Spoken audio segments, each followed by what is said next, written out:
Hi hello ನಮಸ್ತೆ. ಎಲ್ಲರೂ ಹೇಗಿದ್ದೀರಾ? ಎಲ್ಲರೂ ಚೆನ್ನಾಗಿದ್ದೀರಾ ಅಂತ ಭಾವಿಸ್ತಾ ಇವತ್ತಿನ ರೆಸಿಪಿ ಶುರು ಮಾಡೋಣ. ಇವತ್ತು ನಾನು ಮಾಡ್ತಾ ಇರೋಂಥ ರೆಸಿಪಿ ಕರ್ಬೂಜ ಮಿಲ್ಕ್ ಶೇಕ್ ಆರ್ ಕರ್ಬೂಜ ಜ್ಯೂಸ್. ಸಿಂಪಲಾಗಿ ನಮ್ಮ ಕನ್ನಡ ಭಾಷೆಯಲ್ಲಿ ಹೇಳಬೇಕು ಅಂತ ಅಂದರೆ, ಈ ಕರ್ಬೂಜ ಮಿಲ್ಕ್ ಶೇಕ್ ಮಾಡೋಕ್ಕೆ ಏನೇನು ಪದಾರ್ಥಗಳು ಬೇಕು ಅಂತ ನೋಡ್ಕೊಂಬರೋಣವಾ. ಮೊದಲಿಗೆ ನಾನಿಲ್ಲಿ 1 ಲೋಟ ಆಗೋಷ್ಟು ಮಾತ್ರ ಮಸ್ಮೆಲೈನ್ ಜ್ಯೂಸನ್ನ ಮಾಡ್ತಾಯಿದ್ದೀನಿ.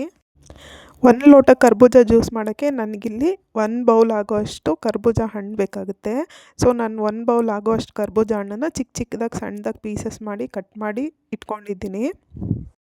ಈ ಕರ್ಬೂಜ ಮಿಲ್ಕ್ ಶೇಕ್ ಆರ್ ಜ್ಯೂಸ್ ಅಂತ ನಾವು ಏನು ಮಾಡ್ತಿದ್ದೀವಲ್ಲ, ಅದು ಸ್ವಲ್ಪ ತಿಕ್ಕಾಗಿರ್ಬೇಕು, ಗಟ್ಟಿ ಇದ್ದರೆ ಚೆನ್ನಾಗಿರುತ್ತೆ, ಜಾಸ್ತಿ ನೀರು ಆಗಬಾರ್ದು. ನೆಕ್ಸ್ಟು ನಾನಿಲ್ಲಿ ನಂದಿನಿ ಹಾಲು ತಗೋತಾ ಇದ್ದೀನಿ. ನೀವು ಯಾವ ಹಾಲು ಬೇಕಿದ್ರೂ ತಗೋಬೋದು. ಅದಾದಮೇಲೆ 3 ಟೇಬಲ್ ಸ್ಪೂನ್ ಸಕ್ಕರೆ ತೊಗೊಂಡಿದ್ದೀನಿ.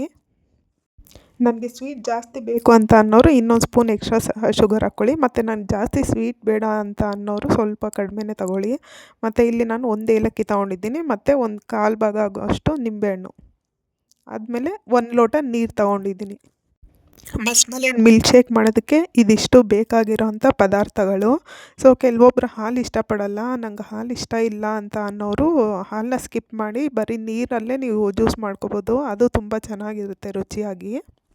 ನಿಮ್ಮ ಮನೇಲಿ ಜ್ಯೂಸರ್ ಇದ್ದರೆ ಅದರಲ್ಲೇ ರುಬ್ಕೊಳ್ಳಿ. ಇಲ್ಲ ಅಂತ ಅಂದರೆ ನಾರ್ಮಲ್ ಮಿಕ್ಸಿ ಇರುತ್ತಲ್ಲ, ನಾರ್ಮಲ್ ಜಾರ್ನೇ ತೊಗೊಂಡು ನೀವು ಮಿಕ್ಸಿಗೆ ಹಾಕ್ಕೋಬೋದು. ಸೊ ನಾನು ನಾರ್ಮಲ್ ಜಾರ್ನೇ ತೊಗೊಂಡಿದ್ದೀನಿ. ನನ್ನ ವ್ಲಾಗ್ಸ್ ನಿಮಗೆ ಇಷ್ಟ ಆದರೆ ದಯವಿಟ್ಟು ಲೈಕ್ ಮಾಡಿ, ಸಬ್ಸ್ಕ್ರೈಬ್ ಮಾಡಿ. ಮತ್ತು ಏನಾದರೂ ಸಜೆಷನ್ಸ್ ಇದೆ ದಯವಿಟ್ಟು ಕಮೆಂಟ್ ಬಾಕ್ಸಲ್ಲಿ ತಿಳಿಸ್ಕೊಡಿ.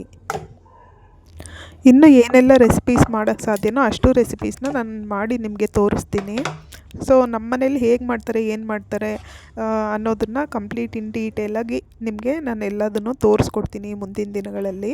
ಸೊ ನಾನಿಲ್ಲಿ ಮಸ್ಮೆಲೈನ್ ಕರ್ಬೂಜ ಹಣ್ಣು ಹಾಕ್ಕೊಂಡೆ. ಅದಾದಮೇಲೆ ಸಕ್ಕರೆ ಏನೇನು ಪದಾರ್ಥ ಇಟ್ಕೊಂಡಿದ್ವಲ್ಲ ಎಲ್ಲದನ್ನು ಮಿಕ್ಸಿಗೆ ಹಾಕ್ಕೋಬೇಕು. ಹುಳಿ ನೋಡ್ಕೊಂಡು ಹಾಕ್ಕೊಳ್ಳಿ, ಕೆಲವೊಬ್ಬರು ಹುಳಿ ಬೇಡ ಅಂತ ಅಂದರೆ ಸ್ಕಿಪ್ ಮಾಡ್ಕೊಳ್ಳಿ. ನಾನಿಲ್ಲಿ 1/4 ಭಾಗ ಆಗೋ ಅಷ್ಟು ಮಾತ್ರ ನಿಂಬೆ ಹುಳಿ ಹಾಕ್ಕೋತಿದ್ದೀನಿ.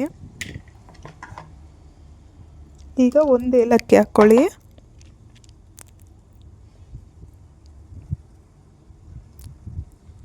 ಅದಾದಮೇಲೆ ಅರ್ಧ ಲೋಟ ನೀರು ಸೇರಿಸ್ಕೋಬೇಕು. ನೀರು ಹಾಕ್ಕೊಂಡಾದ್ಮೇಲೆ ಚೆನ್ನಾಗಿ ಇದನ್ನು ಗ್ರೈಂಡ್ ಮಾಡ್ಕೊಳ್ಳೋಣ. ಜಾಸ್ತಿ ನೀರು ಹಾಕ್ಬೇಡಿ, ಮಿಲ್ಕ್ ಶೇಕ್ ಗಟ್ಟಿಯಾಗಿಯೇ ಇರಬೇಕು.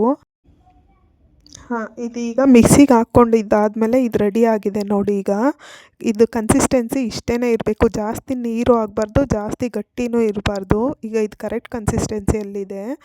ಇದು ಈಗ ರೆಡಿ ಟು ಸರ್ವ್. ಒಂದು ಗ್ಲಾಸ್ ಲೋಟ ತಗೊಂಡು ಇದಕ್ಕೊಂದು 4-5 ಐಸ್ ಕ್ಯೂಬ್ಸ್ ಹಾಕ್ಕೊಳ್ಳಿ. ಅದಾದಮೇಲೆ ನೀವೇನು ರುಬ್ಬಿರ್ತಕ್ಕಂಥ ಮಿಲ್ಕ್ ಶೇಕ್ನ ಸರ್ವ್ ಮಾಡಿ ನಿಮ್ಮ ಪ್ರೀತಿ ಪಾತ್ರರೊಂದಿಗೆ ಶೇರ್ ಮಾಡ್ಕೊಳ್ಳಿ. ನಿಮ್ಮ ಮಕ್ಕಳಿಗೆಲ್ಲ ತುಂಬ ಇಷ್ಟ ಆಗುತ್ತೆ. ಈ ಥರದ್ದೊಂದು ರೆಸಿಪಿನ ಟ್ರೈ ಮಾಡಿ ನಿಮ್ಮ ಮಕ್ಕಳಿಗೆ ಕೊಡಿ, ತುಂಬ ಇಷ್ಟಪಟ್ಟು ಕುಡಿತಾರೆ. ಸಮ್ಮರ್ ಟೈಮಲ್ಲಂತೂ ಈ ಥರದ್ದೊಂದು ಮಿಲ್ಕ್ ಶೇಕ್ ಸಿಕ್ಕಿದ್ರೆ ಬೇರೆ ಏನೂ ಬೇಡಪ್ಪ ಸಾಕು ಅಂತ ಅನಿಸುತ್ತೆ. ಐ ಹೋಪ್ ನಿಮ್ಮೆಲ್ರಿಗೂ ಈ ಒಂದು ರೆಸಿಪಿ ಇಷ್ಟ ಆಗಿದೆ ಲೈಕ್ ಮಾಡಿ, ಕಮೆಂಟ್ ಮಾಡಿ. Thank you so much for watching my vlogs. Thank you.